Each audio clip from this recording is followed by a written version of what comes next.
I think a lot of our neighborhoods are kind of dying because people are not meeting people in the neighborhood. People are just going to school and going to work, coming back home and just staying in their houses instead of knocking on the next door neighbor's house saying, hey, how you doing? Let's have a cup of coffee or donut or something, or talk about the soap operas or something. You know, we don't have that now. The community came to us and to others asking if we could help them vision a new community. They were very aware that they were surrounded by decline and that all the numbers were going in the wrong direction. And they felt strongly that there could be something done about that. I want to see all the boarded up houses unboarded, refixed, people living in them. People need to stick together and, and try to keep your neighborhood or wherever you live at, as peaceful and safe as you possibly can. What emerged from that was a collaborative dialogue of discovery among my colleagues, other volunteers, and the members of that community. And it was in that dialogue that they first envisioned reclaiming this abandoned school as a part of revitalizing the community. When you drive by, it'll give you something to look at, to see that they redid it instead of tearing it down or instead of leaving it boarded up. We have a lot of dying neighborhoods going on around here, and to brighten up and spruce up the neighborhood, and I think it's going to bring a lot of excitement and joy to the neighborhood. That's what's striking about Mannheim Park and the Bancroft School is they chose to define their own future and not allow the community and fear to define it for them.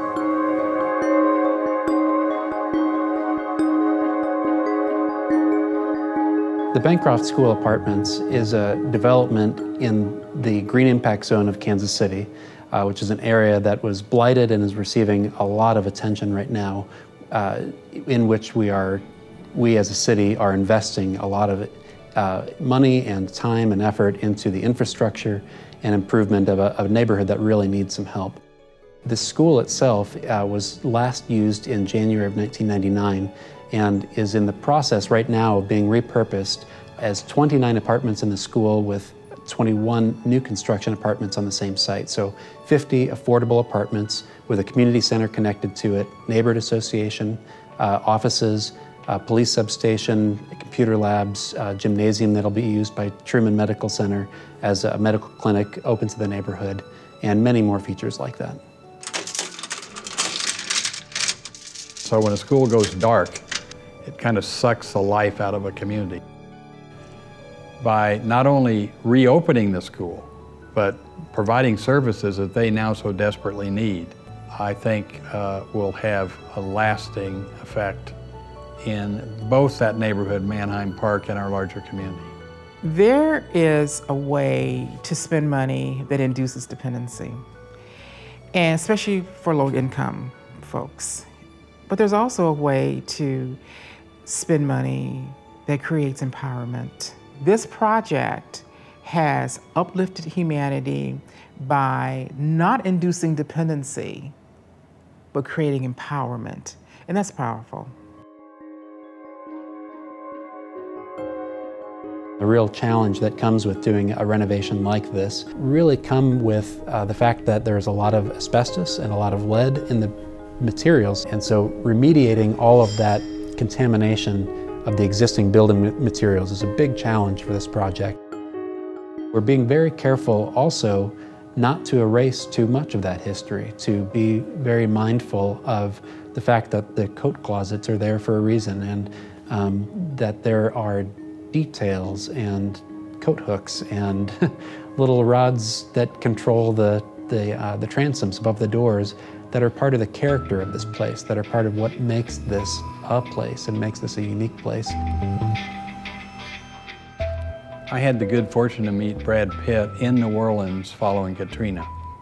He and I were both working on a project for Global Green, and it was an international design competition to create new housing in the lower Ninth Ward. Both he and Angelina have such big hearts that they felt that the project we were working on together was a good thing, but a whole lot more was needed. And so he made the decision to launch Make It Right and to build a minimum of 150 houses that would be affordable, would be durable, would stand another event like Katrina and would be high-performance, healthy housing. And he has stayed the course. We invited him to join us here in Kansas City at Bancroft because we felt that same philanthropy, that same spirit would be very beneficial to this neighborhood. Some of the factors I think that really facilitate the developing of these relationships is really building that trust.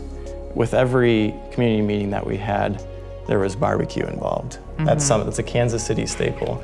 And really gathering around the table together, mm-hmm. sharing food together, it just builds a relationship, it builds trust, it helps keep the dialogue open. Building trust with diverse cultures involves listening, because the answer is in the room.